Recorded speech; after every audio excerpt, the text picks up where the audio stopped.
नमस्ते बच्चों, my self Jaiswal sir. हम पढ़ रहे हैं class 9 social science India and the contemporary world part 1 Nazism and rise of Hitler.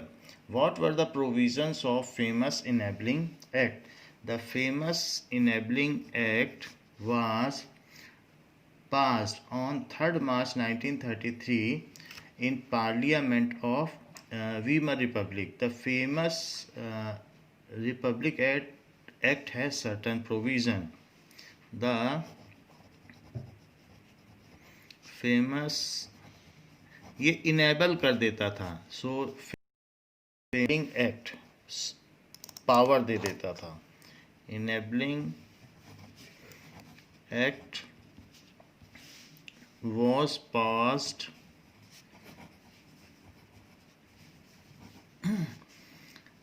on 3rd March 1933 in Reichstag, जो कि वीमर रिपब्लिक की पार्लियामेंट है।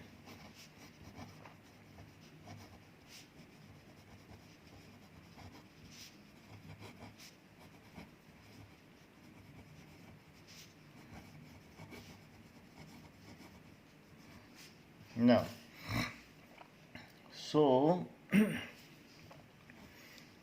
the provisions of this act are given below.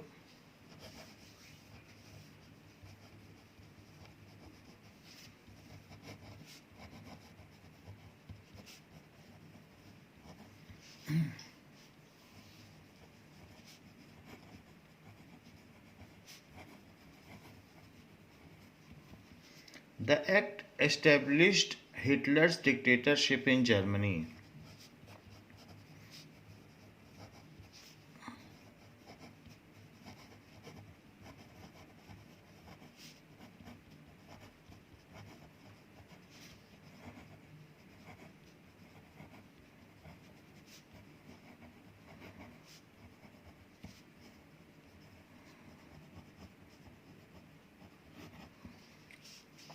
Now, इसने democracy को हटाकर वहाँ dictatorship ला दी। Second, it gave Hitler all powers to sideline parliament and rule by decree.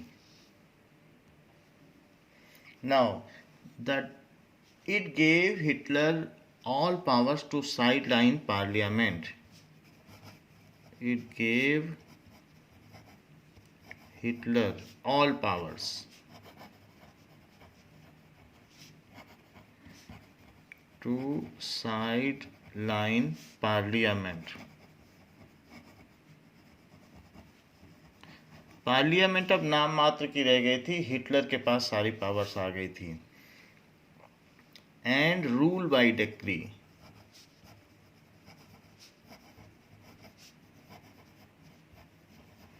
Decree एक लैटिन ओरिजिन है और इसका मतलब होता है decide. When a single person is allowed to take decision which is unchallenged by law. When a single person in a country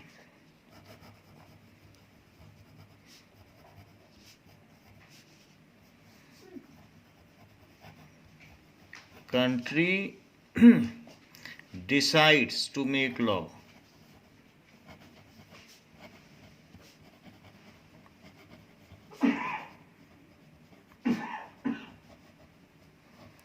which is unchallenged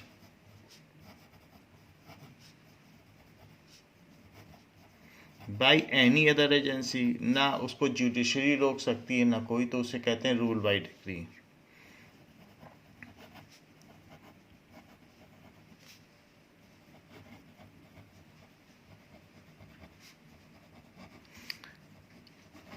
ये आपको समझाने के लिए कि रूल बाय डिक्री क्या है, वरना दूसरी बात यह है कि उसको पूरी पावर मिल गई थी पार्लियामेंट को साइड लाइन करके और सारी पावर्स आ गई थी। All political parties and trade unions were banned except the Nazi party and affiliates.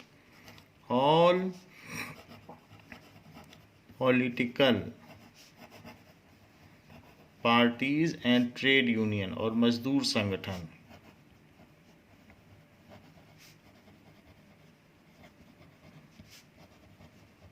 were banned except Nazi Party and its affiliates, जो इसके समर्थक थे, इससे प्रभावित थे.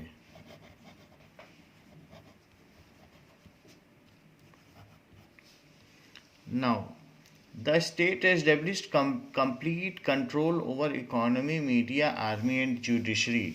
स्टेट का मतलब जो गवर्नेंस थी हिटलर की, उसका कंप्लीट कंट्रोल आ गया था. द स्टेट, उस समय कंट्री को एक एज ए स्टेट माना जाता था. The state established complete control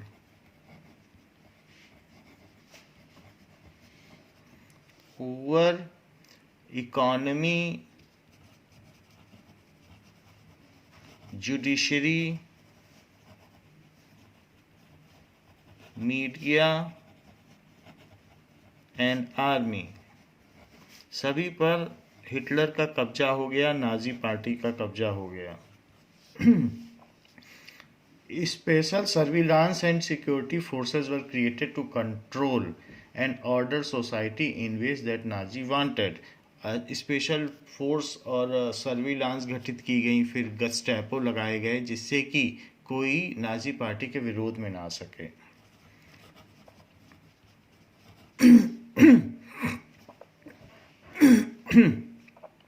surveillance यानी जांच agency and security forces were created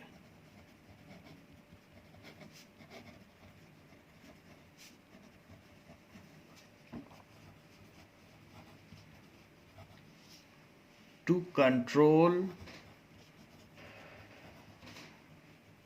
and order society, अपने हिसाब से व्यवस्थित करने के लिए.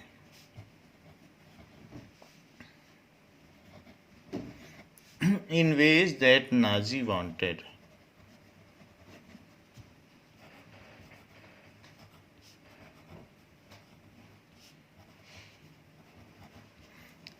ये सारी चीजें इसको फेमस इनेबलिंग एक्ट से प्रोविजंस थे कि ऐसा वो कर सकता है. What happened in schools under Nazism? Jewish teachers were dismissed. जो यहूदी टीचर्स थे, शिक्षक थे, उनको हटा दिया गया.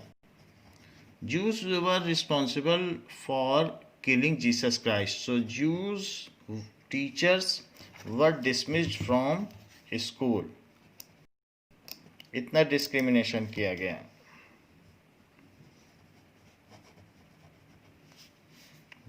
Were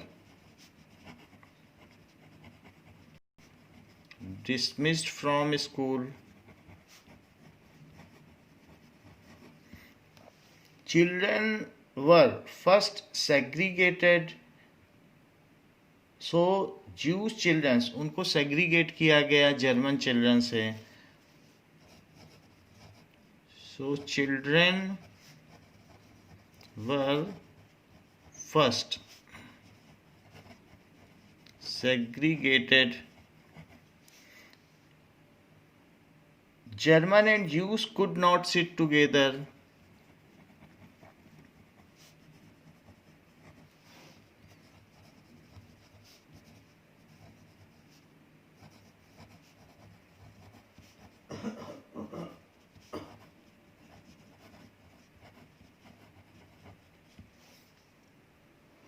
Now, Jews were stated as stereotype. Jews were remarked as stereotype. So that means some ridiculous conventions were made for them.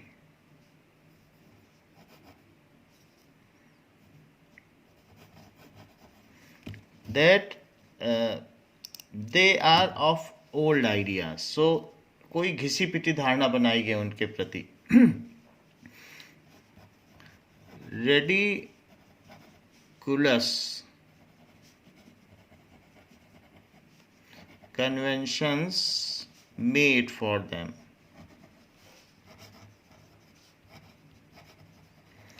which was not true in reality.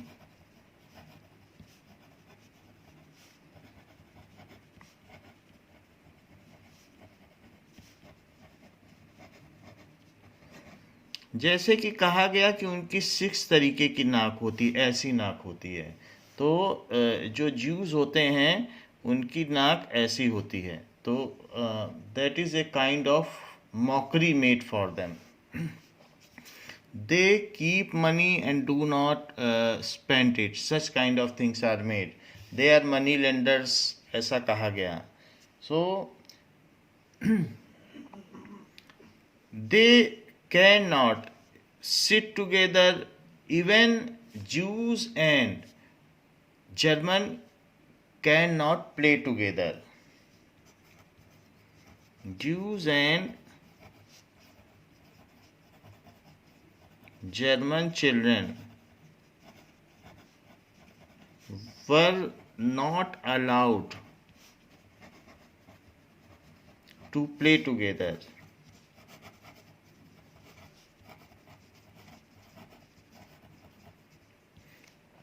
Subsequently, undesirable children, Jews and physically handicapped and gypsies were thrown out of school. फिर उसके बाद उनको बाहर कर दिया गया school से. Subsequently, undesirable children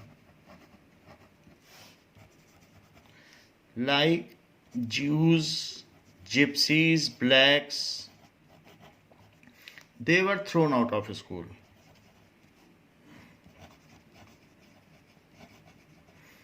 And handicapped, physically handicapped, चाहे फिर वो जर्मन ही क्यों ना हो.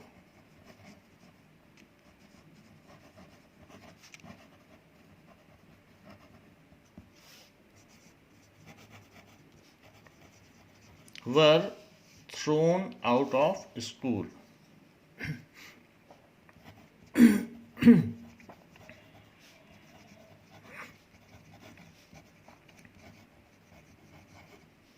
So, such was the condition of Nazi schoolings. German children were subjected to process of Nazi schooling. 10 साल के बाद उनको नाजी स्कूलिंग दी जाती थी, जिसे जंग वॉल कहते थे. वर subjected to a process of Nazi schooling, where they learn Nazi ethics, a prolonged period of ideological training.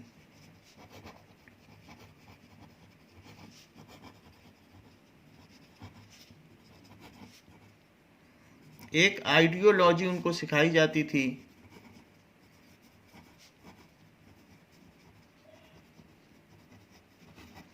In which they learn Nazi ethics.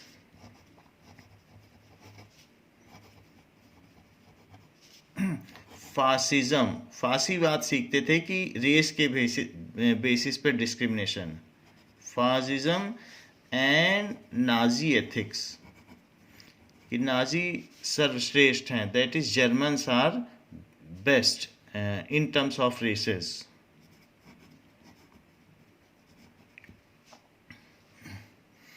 School text books were rewritten.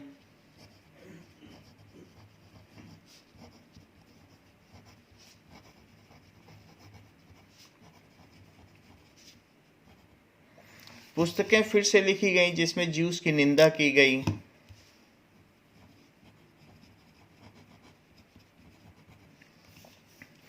उनके cartoons बनाए गए।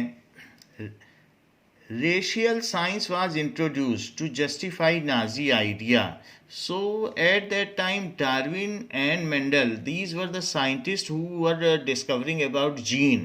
So some fake ideas of racial science की race के basis पर भी superiority and inferiority decide की जा सकती है, ऐसा एक झूठी साइंस की बुक चलाई गई।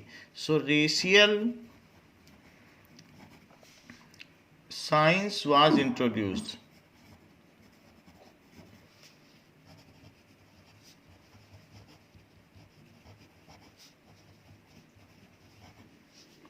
to justify Nazi idea for race.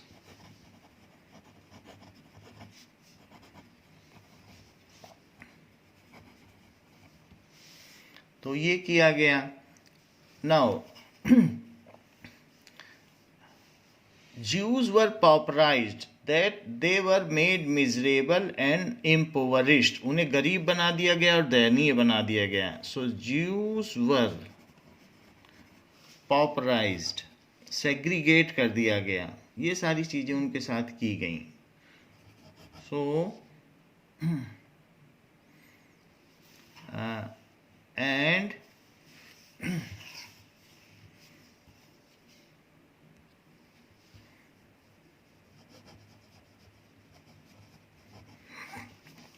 in school campus, even through math classes,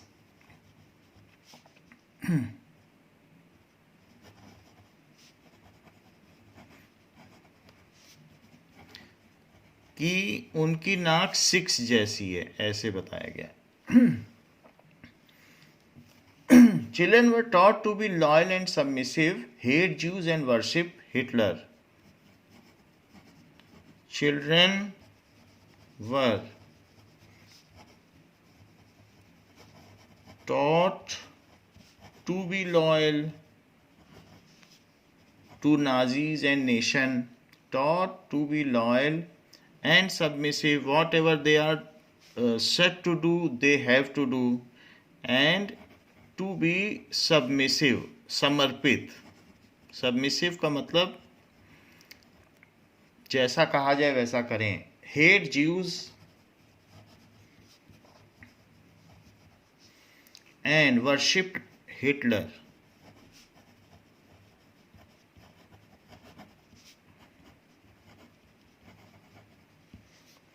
Even the function of sports was to nurture a spirit of violence and aggregation among children. Even the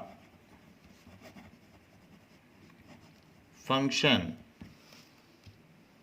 of sport, sport का माध्यम भी लिया गया इसमें hatred पैदा करने के लिए। So even the function of sports was to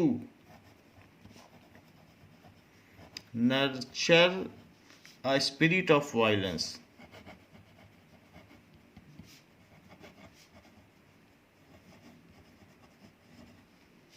and aggregation among children.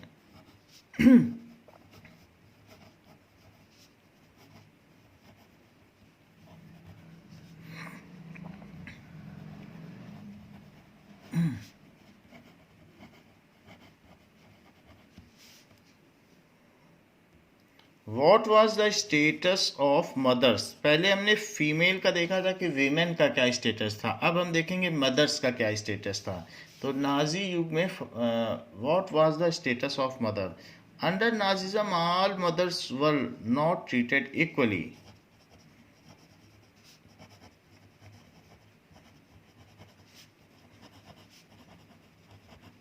उनके साथ समान व्यवहार नहीं किया जाता था।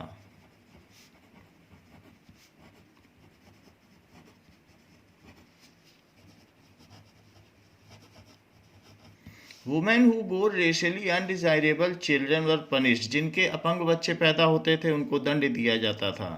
सो वुमेन हु बोर, जो बर्थ से ही बोर बना है, हु बोर या गेव बर्थ भी लिख सकते हैं। रेशियली अनडिजायरेबल चिल्ड्रन,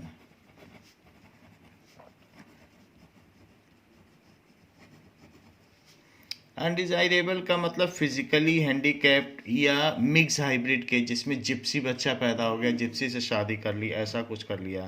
सो फिजिकली अनडिजायरेबल। फिजिकली हैंडीकैप बच्चा है तो उसे वहाँ माना जाता था कि सही जर्मन नहीं है। या impaired.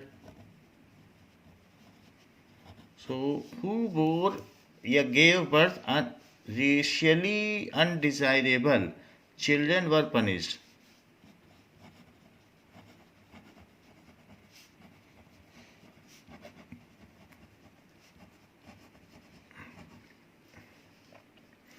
And those who produce racially desirable children were awarded. And those who produce racially desirable children were awarded. उनको प्राइज दिया जाता था, प्रोत्साहन राशि। Who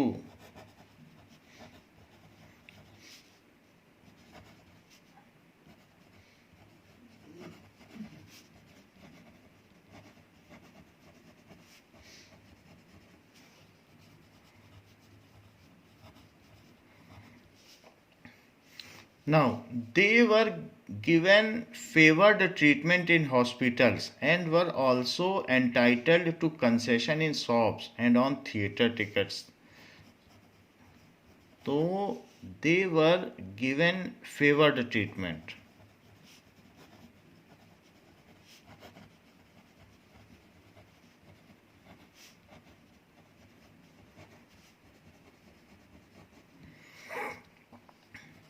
In hospitals and were also entitled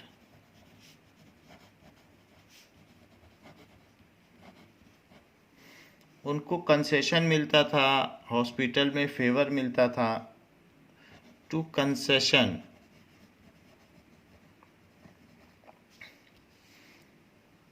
in shops, theaters and railway fares.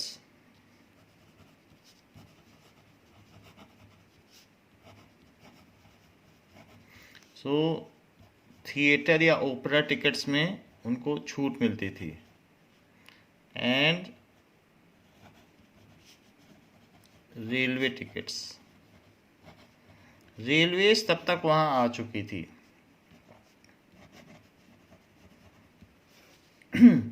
To encourage women to produce many children, honor crosses were awarded.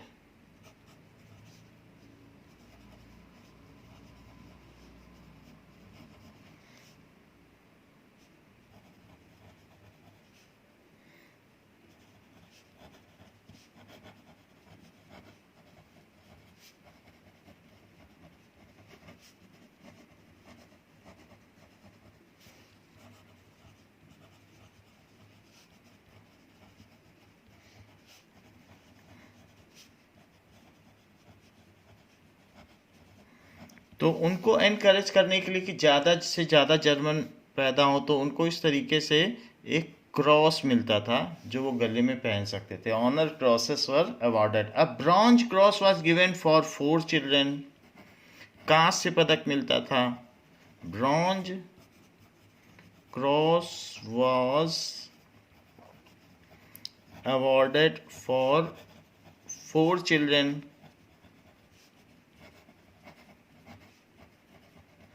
and silver for 6 and gold for 8 and more.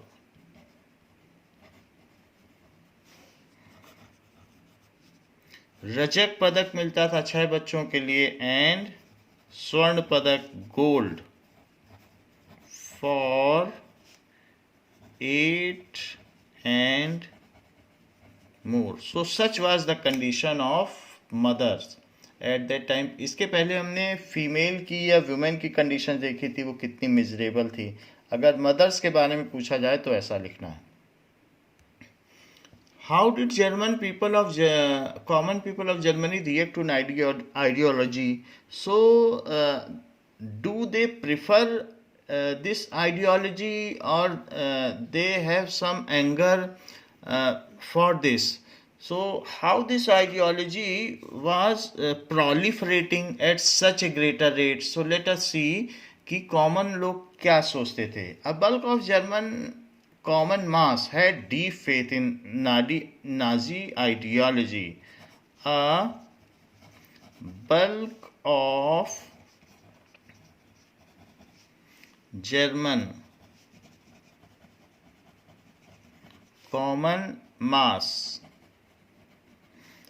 had, उनको deep faith था, that is allegiance, उनमें निष्ठा थी, faith in Nazi ideology.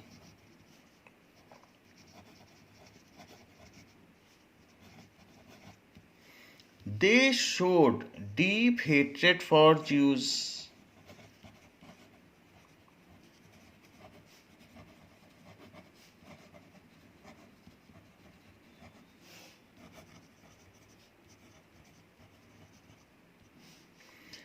Whenever they saw someone who looked like a Jew, anger surged inside them.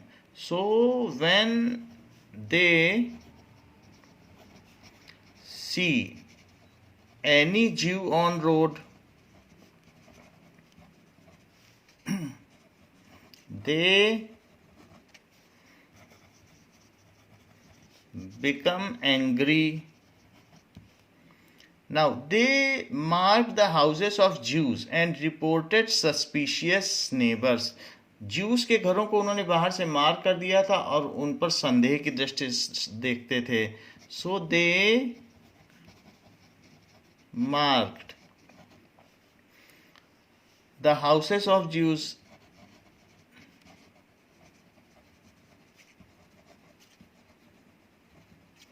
and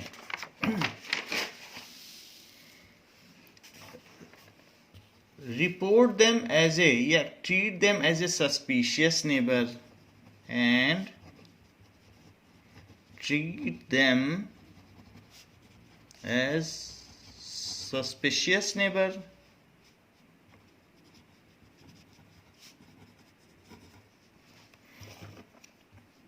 उन पर वो भरोसा नहीं करते थे.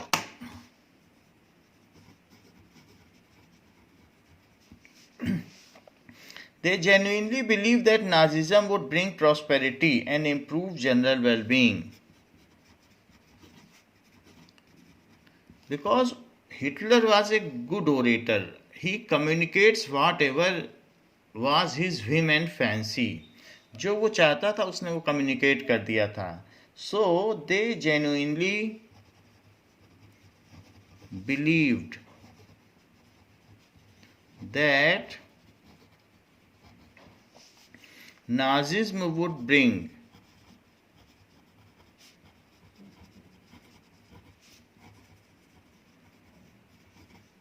prosperity and improve general well-being.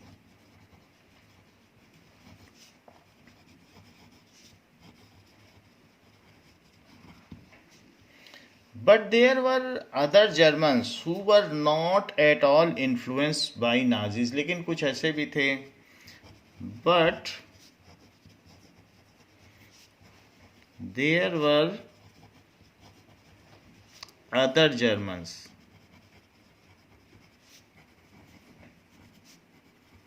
who were not at all influenced by Nazis. वो पसंद नहीं करते थे क्योंकि उसका रेशियल डिस्क्रिमिनेशन था. They organise active resistant to Nazism. वो दूसरी पार्टी के भी हो सकते थे. They organised active resistance to Nazis, braving police repression and death. So police जो दबाव कर रही थी उसका अपोज किया था, तो अपोजिंग पुलिस रेप्रेशन, पुलिस जो अत्याचार कर रही थी, पुलिस रेप्रेशन, दैट इज इनजस्टिस या क्रूएलिटी ऐसा कह सकते हैं.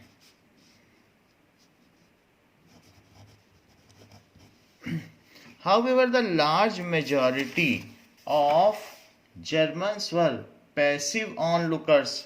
कुछ लोग तो ऐसे भी थे जो चुपचाप देख रहे थे वो सही गलतों की, ना तो उसके पक्ष में थे ना विरोध के. However, large majority of Germans were passive. Passive का मतलब neutral.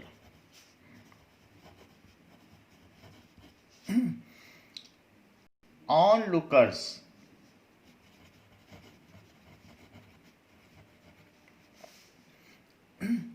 they were too scared to act, to differ, to protest. they scared, वो डरते थे, टू एक्ट, सपोर्ट करने से या डिफर करने से, सब चीज से डरते थे. To act, to differ, to protest.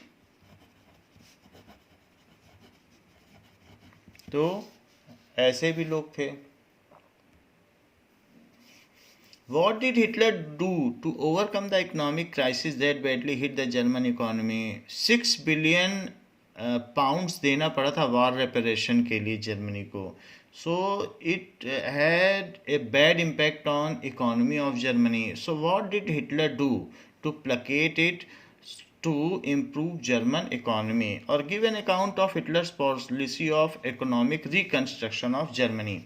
After establishing his dictatorship in Germany, Hitler turned his attention towards the economic reconstruction of country.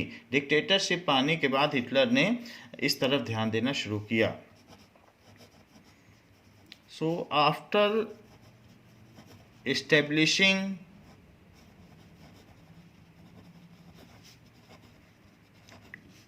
dictatorship in country, Hitler turned his attention towards economic reconstruction of country.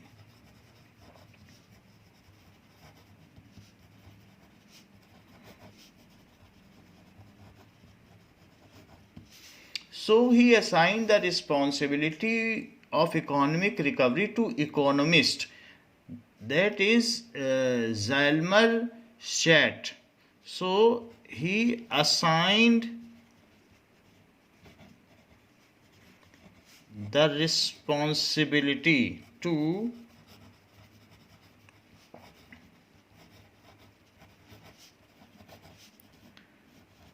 economic recovery to economist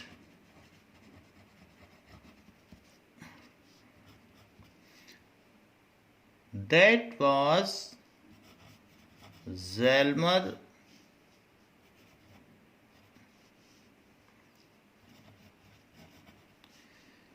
Schacht,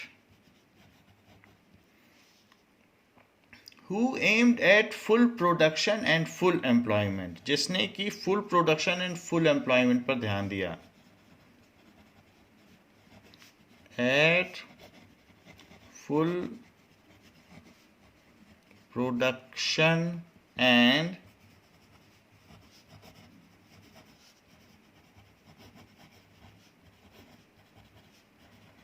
full employment. Through a state function, this project produced the famous German superhighways and people's car Volkswagen. उनके project में क्या क्या शामिल था? His project included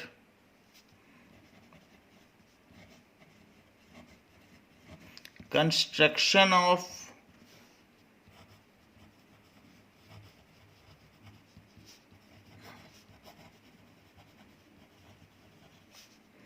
famous highways and car, Volkswagen, जिसकी बाहर भी बिक्री थी, सो वॉल्क्सवैगन।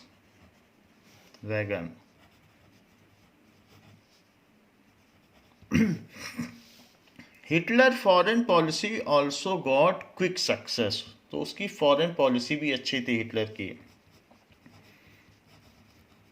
क्या पॉलिसी थी?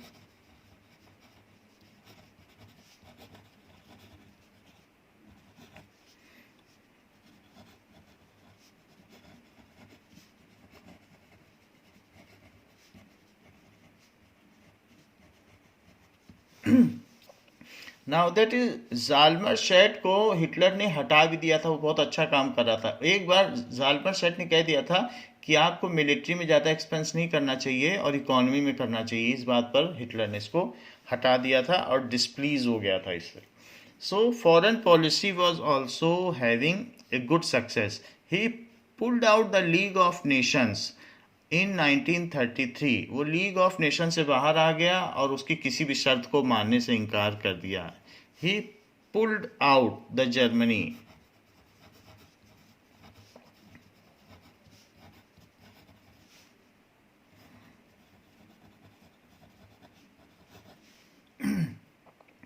सो of League of Nation, so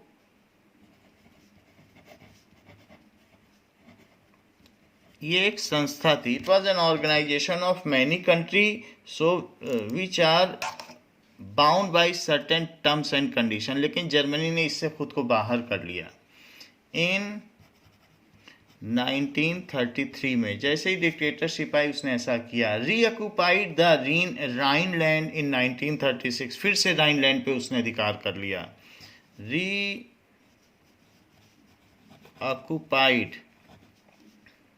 the Rhineland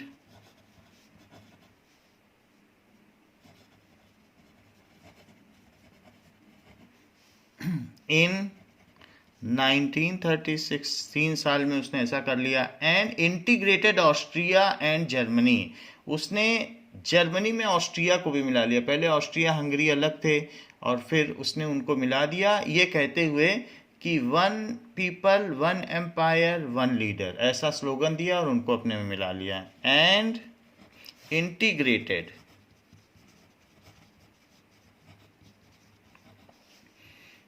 Austria and Germany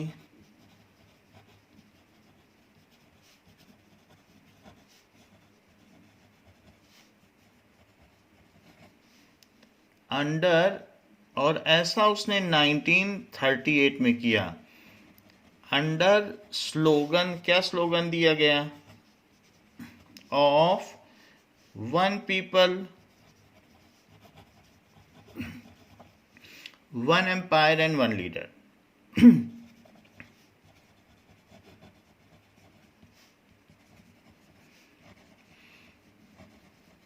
सो इस स्लोगन से उसने इतने बड़े ऑस्ट्रिया, जो उसके पड़ोसी देश था, उसको मिला लिया है।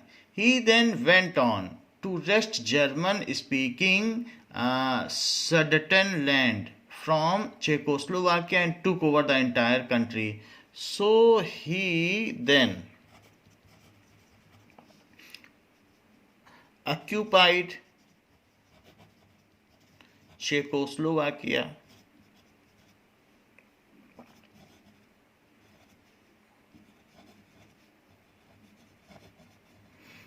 अभी तो ये अलग हो गया है और ये सेज और स्लोवाकिया 2 डिफरेंट कंट्रीज हैं। Now Hitler didn't know to stop, he choose war as a way out of approaching economic crisis. He had a belief that if he continued to occupy the foreign land, then it will improve economy, so he had a deep faith in war. Hitler didn't know to stop.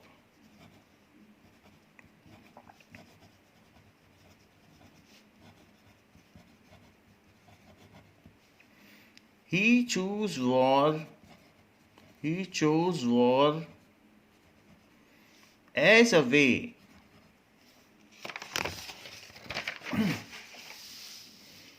to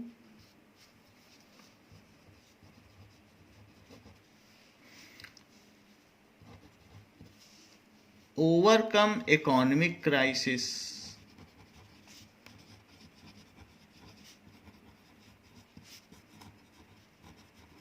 कि देशों को जीत कर वो अपनी economic crisis जो अर्थव्यवस्था की समस्या को दूर कर सकता है. Resources were to be accumulated through expansion of territory, ये उसका फेथ था. Resources were to be accumulated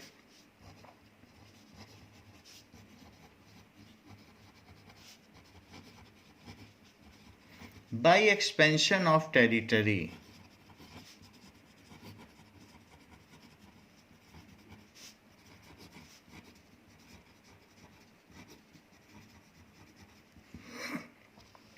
In September 39,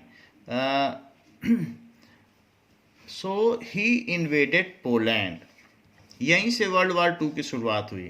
in September 1939 Germany invaded Poland.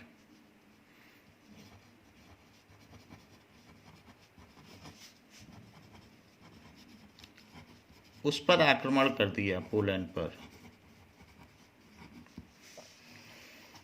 So this started a war with France and England, क्योंकि इनका आपस में एक alliance था. सो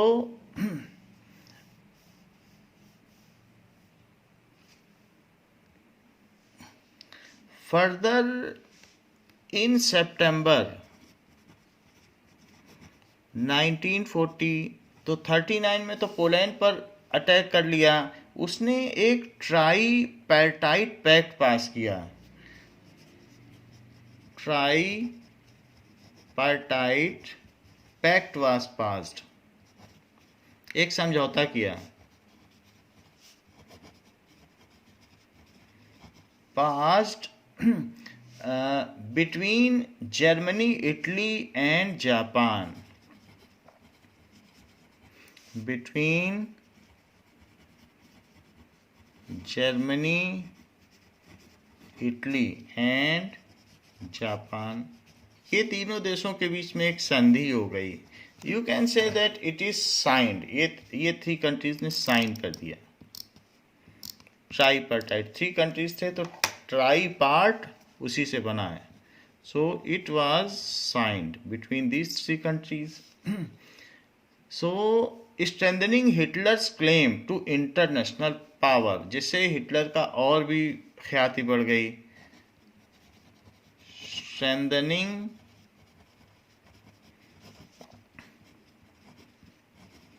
Hitler's claim to international power.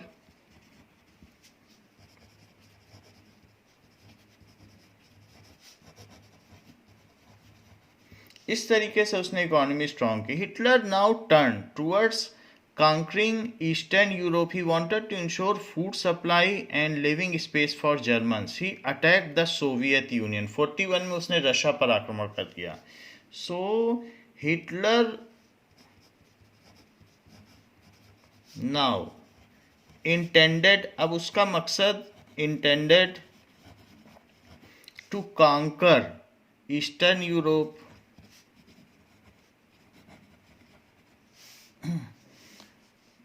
to conquer USSR for food supply and living space.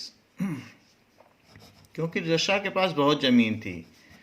Food supplies and living space. So he attacked on Soviet Union, Soviet Union Republic, Soviet Union, that is Union of Soviet Socialist Republic, उसे USSR कहते हैं. So in 1941 it had proved this step was the historic blunder of Hitler. यहीं पर उसको पूरा world war में पड़ गया. This step was historic blunder of Hitler, क्योंकि वो साइबेरियन रीजन था और वहाँ के लोग -40 डिग्री पर अभ्यस्त थे, बट इसके जो सैनिक थे वो वहाँ पर लड़ाई के लिए अभ्यस्त नहीं थे, तो वहाँ उनको बहुत मुसीबत हुई, बहुत पैसे का लॉस हुआ और हारना भी पड़ा, और फिर वर्ल्ड वार में भी ये पड़ गया. Explain how the Great Economic Depression affected German economy. The Great Economic Depression 1929 से 32 तक आया था. The Great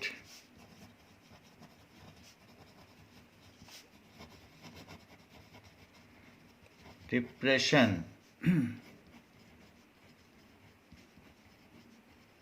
3 साल के लिए था. Hit German economy very badly.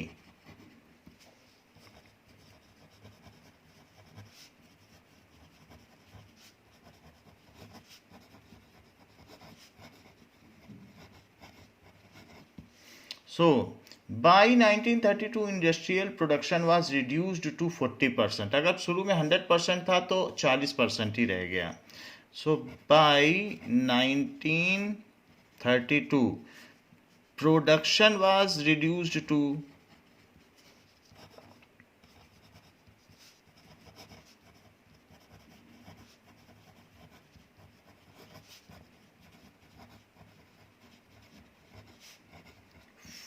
40%, 60% गिर गया.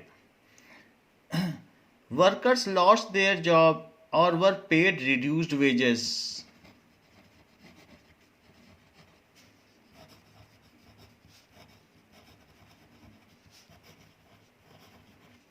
Or they were paid reduced wages. उनको कम तनख्वाह मिलने लगी. reduced wages यानी पगार. The number of unemployed persons touched to 6 million.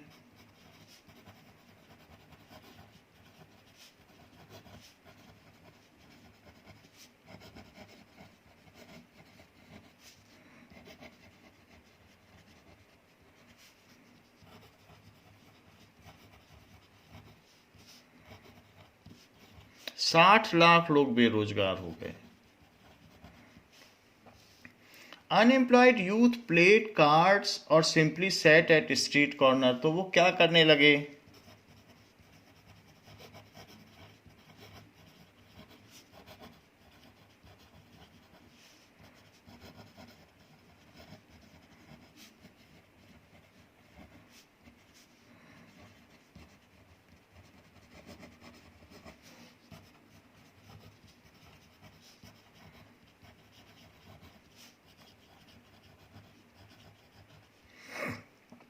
Now, or desperately queued up at local employment exchange, या फिर वो वहाँ पर एम्प्लॉयमेंट एक्सचेंज में जहाँ पर रोजगार मिलता है तो रोजगार भवन के सामने लाइन लगाने लगे. सो और डेस्परेटली क्यूड अप, निराशा से.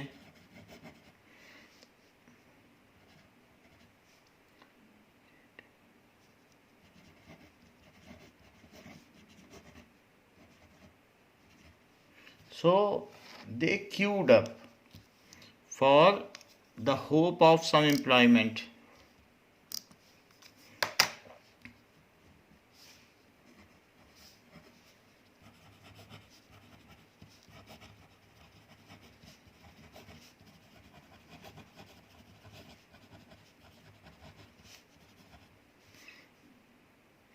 Now,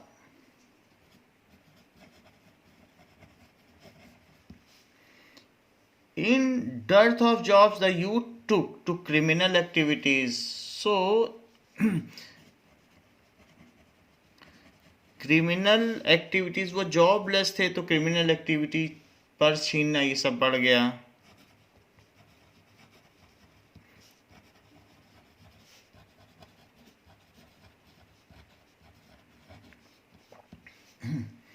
There were deep anxiety and fear in people. The middle class, especially salaried employed and pensioners, saw their saving diminish when the currency lost its value.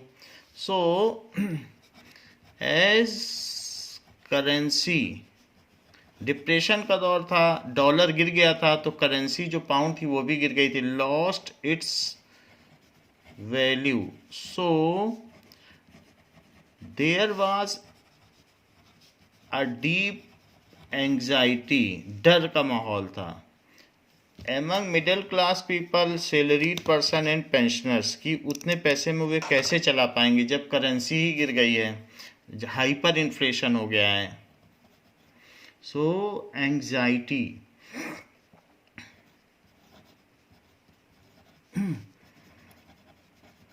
Among middle class, salaried employed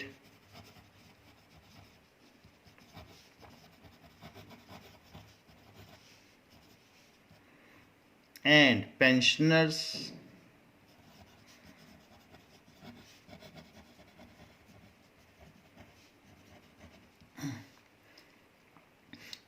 small businessmen and self-employed and retailers suffered as the business got ruined. उनकी जो shop थी वो बंद हो गई.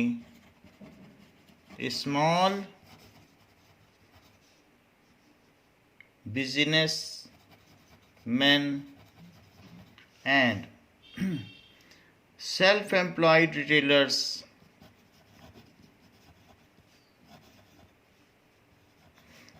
were ruined, वो बर्बाद हो गए. This is our ruined.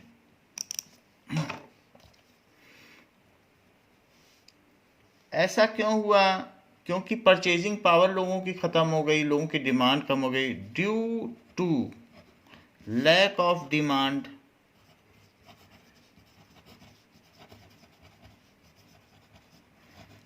सो ऐसा हो गया. Now, the large mass of peasantry was badly affected by a sharp fall in agricultural prices. So, agricultural prices were also down. So, the large mass of जो किसान थे वो भी affect हुए. As agricultural prices fell down,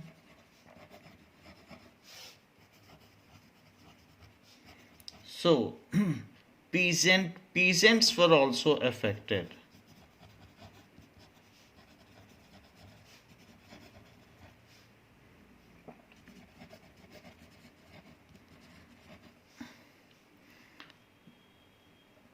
Now, women and the peasants were unable to fill their children's stomach, and they were having a sense of deep despair.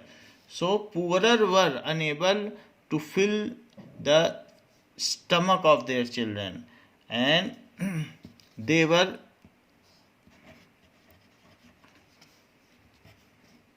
so poor section कैसा था? Was unable to fill stomachs of their children.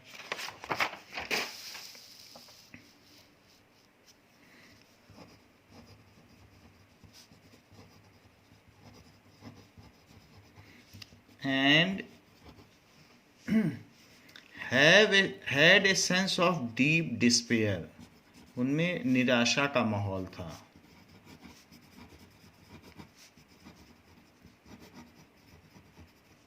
So this was the condition. महामंदी के दौर में Germany की ऐसी दशा थी. State two factors that promoted Hitler to attack the Soviet Union in June 41. What fate did he meet at Stalingrad?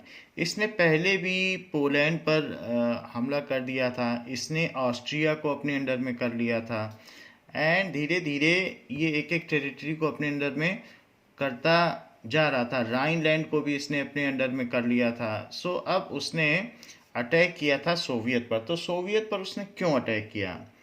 The two factors that promoted Hitler to attack the Soviet Unions.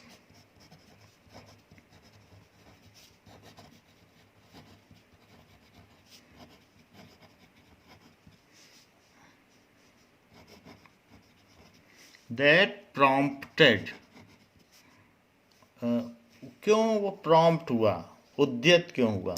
That prompted Hitler to attack.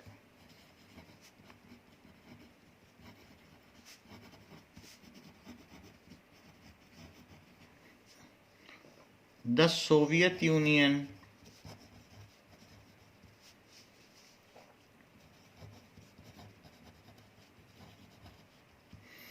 पहली चीज तो उसका एक long term M था कि वो eastern Europe को जीत ले. So it was his long term aim to conquer Eastern Europe.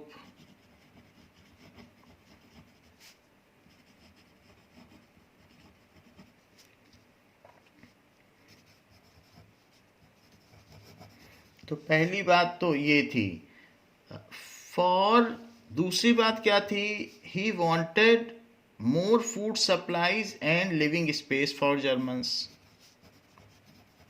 He wanted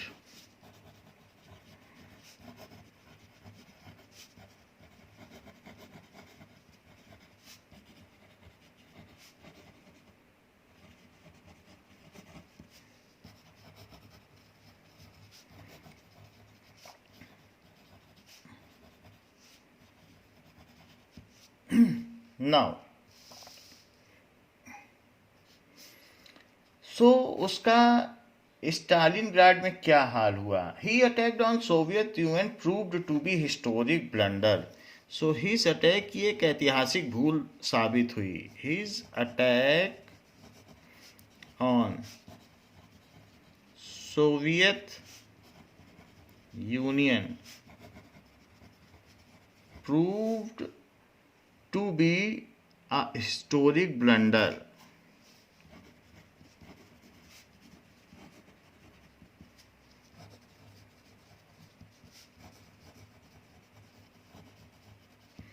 कैसे? Hitler exposed the German western front to British aerial bombing and eastern front to Soviet आर्मीज. उसने British के साथ भी उस समय लड़ाई कर ली थी, और वेस्ट में और ईस्ट में सोवियत के साथ. तो दो फ्रंट एक साथ खोल लिए थे. दो जगह एक देश कैसे लड़ाई कर सकता है? सो हिटलर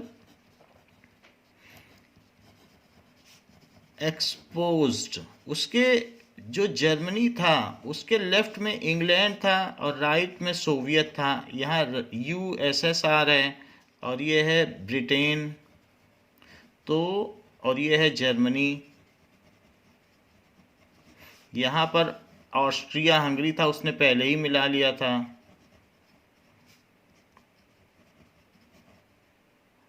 और पोलैंड यहाँ था, पोलैंड को भी उसने मिला लिया था. तो उस तरह से वो कब्जा करता जा रहा था. तो उसने यहाँ पर भी और वहाँ पर दोनों तरफ फ्रंट खोल लिया. इससे भी लड़ाई कर ली, इससे भी लड़ाई कर ली. So Hitler exposed eastern front. So for England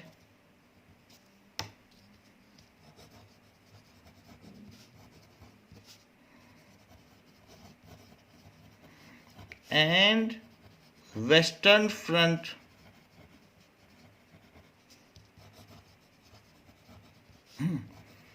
to USSR.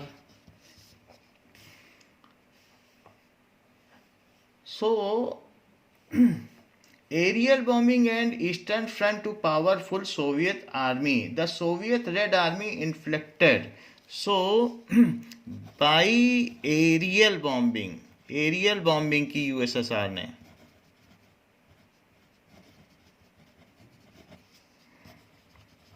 Soviet army pushed back, a crushing, a humiliating defeat. Gave, crush कर दिया, crushing and humiliating defeat.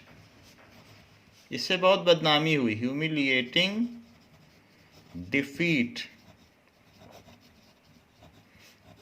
to Germany. Until they are pushed back to Berlin. जब तक वो अपनी राजधानी तक नहीं पहुंच गए तब तक खदेड़ा. Until they were pushed back to Berlin. Berlin Germany की राजधानी थी. So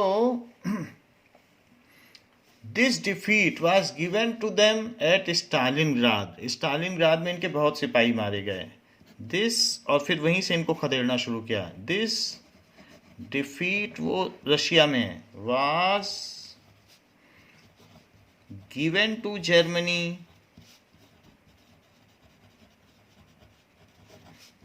at Stalingrad.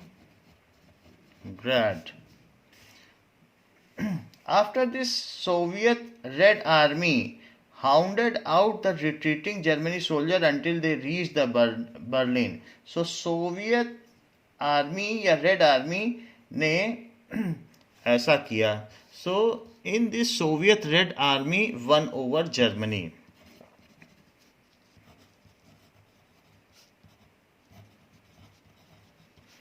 सोवियत की लाल सेना कही जाती है. Soviet red army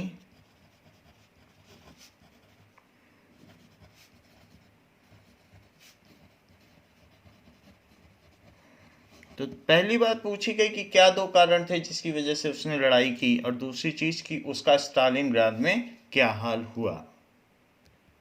name the countries against which Germany fought the first world war. It was England, Russia and France. England, Russia and France. Later on, USA joined this First World War. What was Auschwitz famous for? So Auschwitz एक Poland में स्थान था. Auschwitz was a place where mass killing of Jews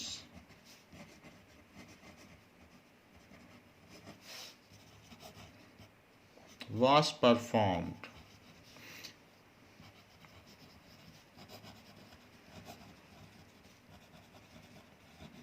So mass killing जहाँ पर Jews की गई थी. So this mass killing of Jews was done in 1941.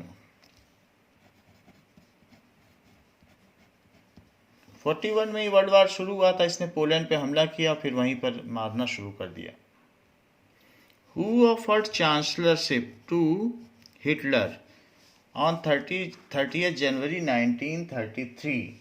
So President Hindenburg offered chancellorship to Hitler. President ने बार बार जो भी वीमर रिपब्लिक था उसको बर्खास्त कर दिया था, लेकिन उसी प्रेसिडेंट ने हिटलर को चांसलरशिप दे दी. 20 बार वीमर रिपब्लिक को की संसद भंग कर दी गई थी. सो president Hindenburg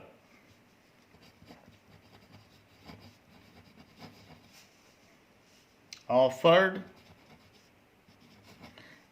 chancellorship to Hitler on 30th January. Who were considered inferior and undesirable in Nazi Germany? So Jews, Gypsies, blacks, Russians and Poles.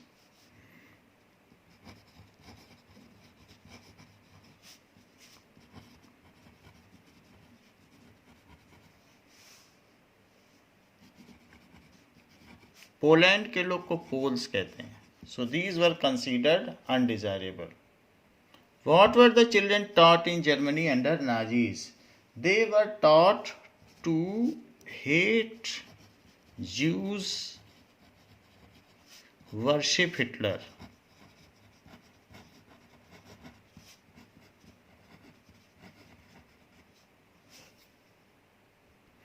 What is the German parliament known as? The German parliament known as Reichstag.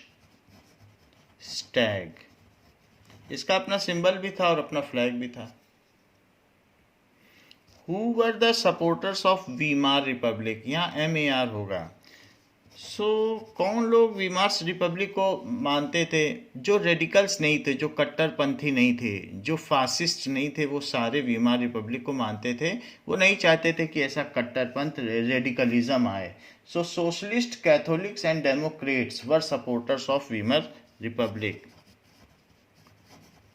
Socialist कि सब समाज में एक जैसे लोग हों तो उनको सोशलिस्ट कहते हैं, समाजवादी लोग. कैथोलिक्स जो प्रीस्ट को मानते हैं कि पादरी होना चाहिए, फादर होना चाहिए चर्च में, तो कैथोलिक्स.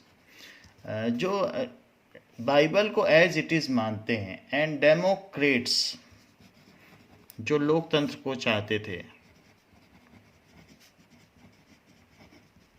डेमोस का मतलब पीपल होता है. सो ये सपोर्टर्स थे वीमर रिपब्लिक के. What caused depletion of gold reserves in Germany? So, due to defeat in First World War, so World War One, Germany has to pay 6 billion pounds as war reparation.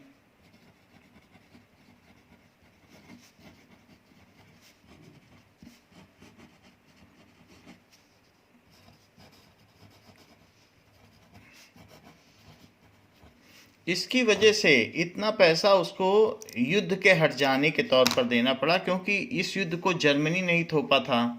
So pounds as war compensation भी कह सकते हो या reparation. This caused depletion of gold reserve, तो उसके स्वर्ण भंडार मुद्रा में कमी आई. दिस कॉज्ड डिप्लीशन का मतलब कमी of gold reserves in Germany.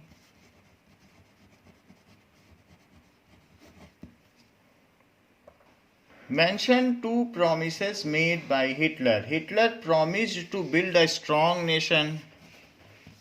To build a strong nation. It was the promise.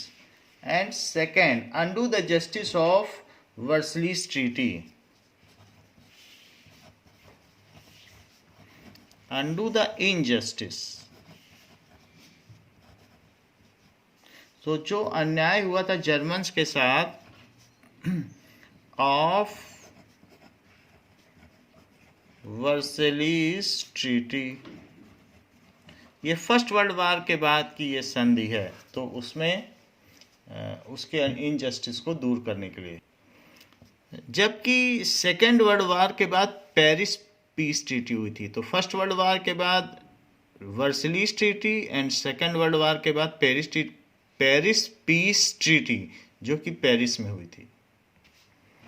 What was the first step that Hitler took after being the Chancellor of Germany? So Hitler dismantled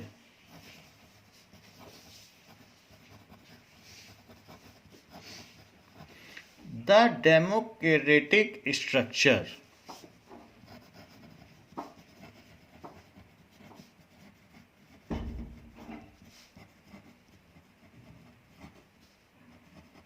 and set dictatorship.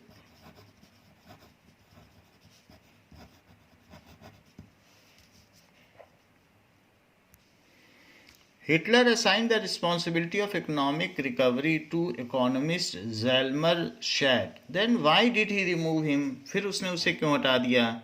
So Schad had advised Hitler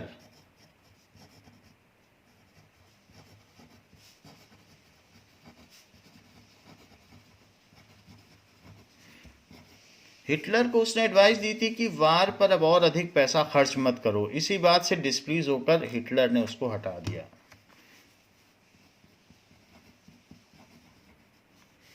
Hitler against investing large money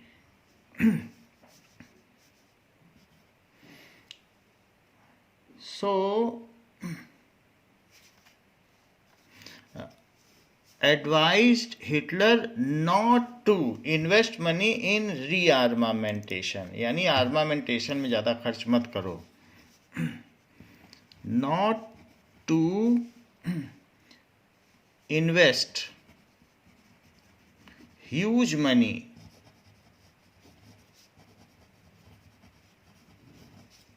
in rearmament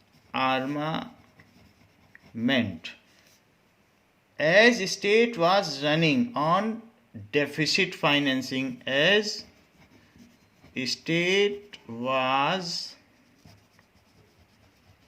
running under economic crisis. तो उसने कहा कि इसलिए ज़्यादा पैसा मत खर्च करो आर्मामेंट पर। So now cautious people like Schad had no place in Nazi Germany, so he was immediately removed. इस तरीके से चिंता करने वाले लोगों की जर्मनी में कोई ज़रूरत नहीं थी। So cautious people like Schad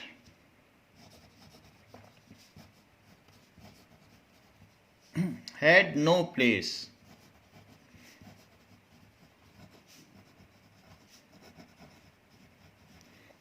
in Germany.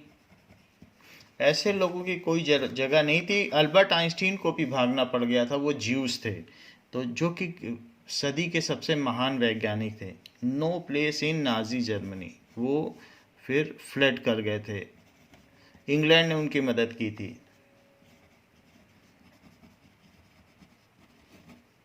He was immediately removed.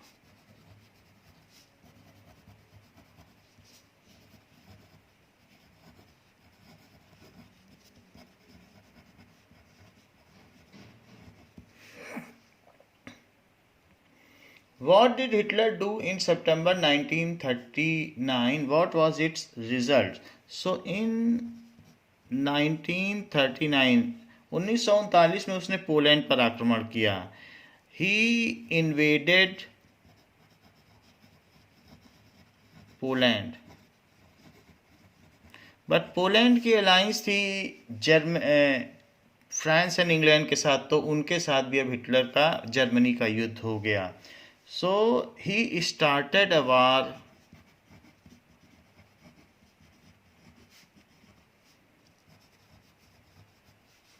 with France and England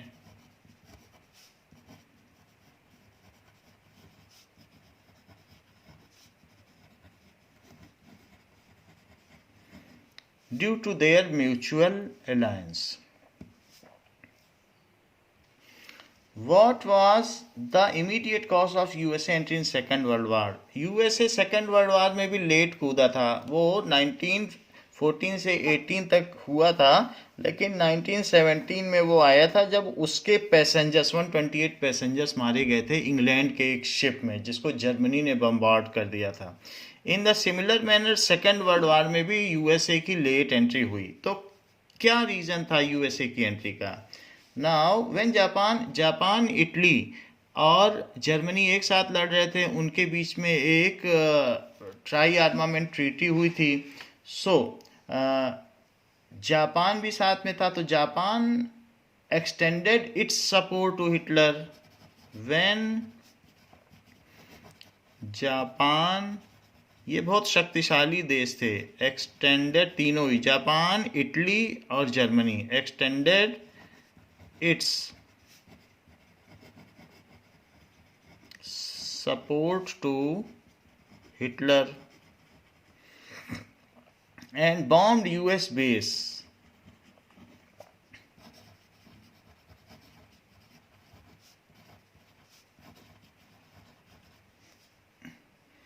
At Pearl Harbor.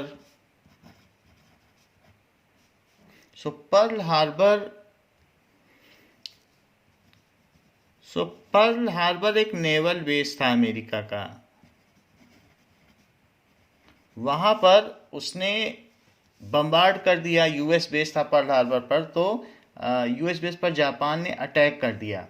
The US entered the second world war and this was the reason. जब Japan ने attack कर दिया तो वो अब इन्हीं तीनों nation के खिलाफ, जापान भी था एक्सिस पावर में, so the US entered the second world war.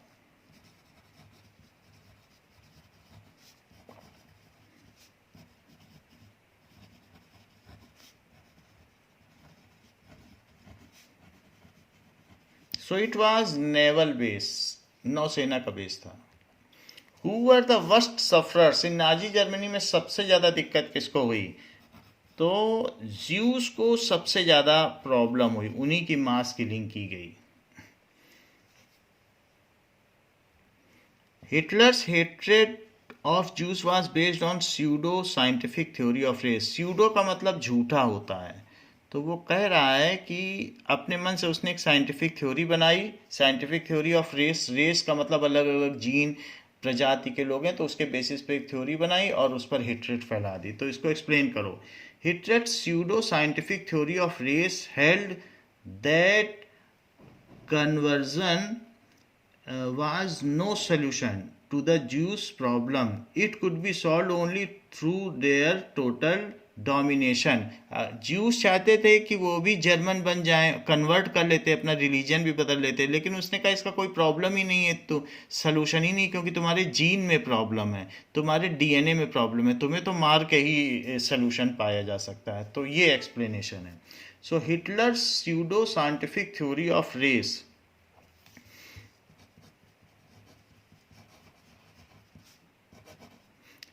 so pseudo scientific theory of race thinks that, ये वो ऐसा सोचती थी,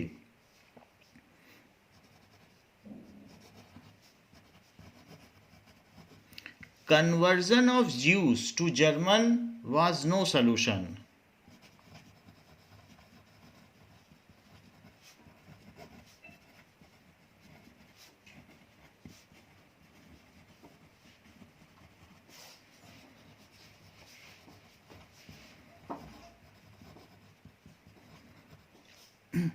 As to Jews' problem,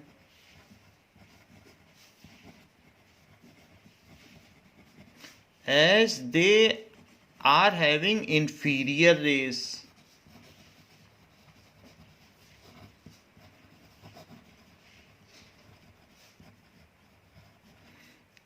it can be solved only by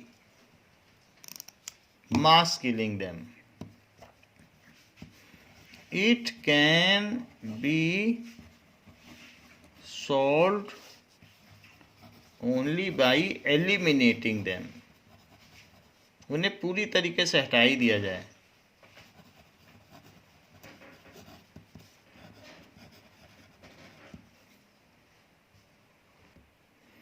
youth league of Nazi की स्थापना कब हुई? 4 साल बाद इसका क्या नाम दिया गया? So the youth league of Nazi was founded in 1922. The youth league of Nazi 1918 में तो फर्स्ट वर्ल्ड वार खत्म हो गया था, तो 22 में इसकी स्थापना हुई। नाजी वॉज फाउंडेड इन लोग तब तक वीमर रिपब्लिक से काफ़ी असंतुष्ट थे. सो इन 1922, 4 years later, it was named as Hitler Youth.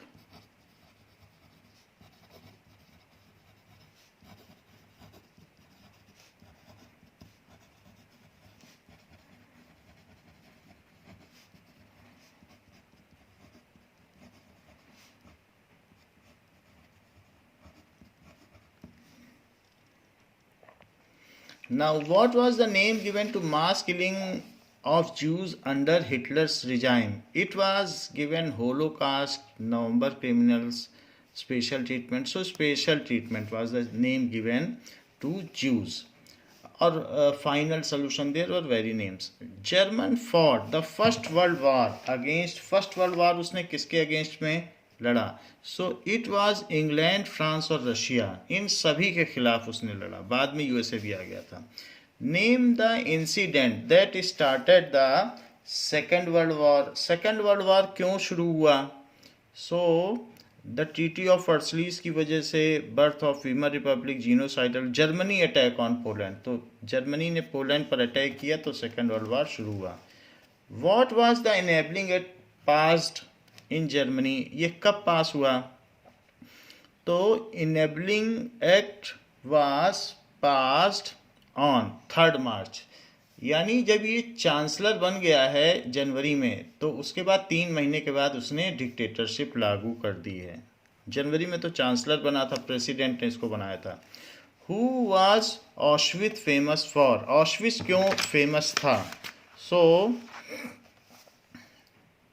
Y Auschwitz was famous? Centre for mass killing, ये क्या है, कोई जगह थी ऑफ ड्यूरिंग नाजी जर्मनी, और centre for educating children under Nazi Germany. So it was a place जहाँ पर लोगों को, यहूदियों को मारा गया था, ज्यूज को मारा गया था.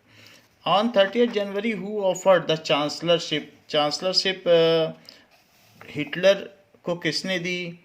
It was president. प्रेसिडेंट ने उसको बोल दिया, प्रेसिडेंट के अंडर में पावर थी और उसने उसे चांसलरशिप दे दी.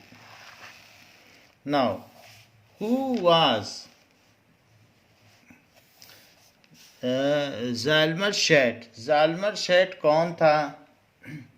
नाउ ये एक इकोनॉमिस्ट था, अर्थशास्त्री था, जिसने जर्मनी को अच्छी इकोनॉमी दिलाई, हाईवे बनवाए बहुत सारे, और वॉल्क्सवैगन कार का प्रोडक्शन करवाया. Name the city where US drop the first atom bomb. So पहला बम कहाँ फेंका गया? It was Hiroshima. हिरोशिमा में फेंका गया, फिर उसके बाद नागासाकी में फेंका गया. Now when did the second world war and? तो सेकेंड वर्ल्ड वॉर का एंड कब हुआ? नाउ ये 9 में 1945, जिस दिन नागासाकी में बॉम्बिंग हुई, लाखों लोग मारे गए, फिर उसके बाद जापान ने सरेंडर कर दिया, उसी के साथ सेकेंड वर्ल्ड वॉर खत्म हो गया. Who were considered as inferiors and undesirable in Nazi Germany?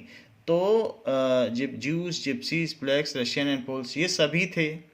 So these all were considered undesirable in Nazi Germany. What were the children taught in Germany under Nazis? उन्हें क्या बताया जाता था? To be loyal and submissive, to hate Jews, to worship Hitler, या सभी कुछ बताया जाता था. Which party came to be known as Nazi party? कौन सी पार्टी ऐसी थी जिसे नाजी पार्टी कहते हैं? National socialist German workers party. What were ghettos? तो गेटोज क्या थे? नाउ जहाँ पर ज्यूज रहते थे उस जगह को गेटोज कहते थे. उनको एक सेग्रीगेटेड, आइसोलेटेड प्लेस पर रखा जाता था, वहाँ जर्मन्स नहीं जाते थे. What does the reach Stag mean? ये जर्मन पार्लियामेंट का नाम था, रीच स्टैग.